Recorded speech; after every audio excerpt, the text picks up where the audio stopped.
పల్నాడు, గుంటూరు, ప్రకాశం, నెల్లూరు జిల్లాలకు సంబంధించి 3వ తారీఖున జరగబోయే సభ పెద్ద ఎత్తున 3 సభల కన్నా ఇంకా బ్రహ్మాండంగా ఈ సభ జరగబోతా ఉంది. ఏదైతే రాబోయే ఎన్నికలకి ఎవరెన్ని కుట్రలు పన్నినా, ఎవరు ఎంతమంది కలిసి వచ్చినా, ఎన్ని పార్టీలు కలుపుకొని వచ్చినా ప్రజల మీద నమ్మకంతో, తాను చేసిన సంక్షేమ అభివృద్ధి మీద ఉన్న నమ్మకంతో సిద్ధం,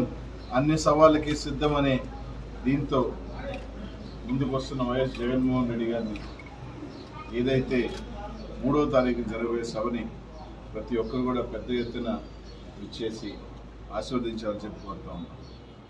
ఇప్పటికే ఈ సభలు జరుగుతున్న తీరు సభకి సభగా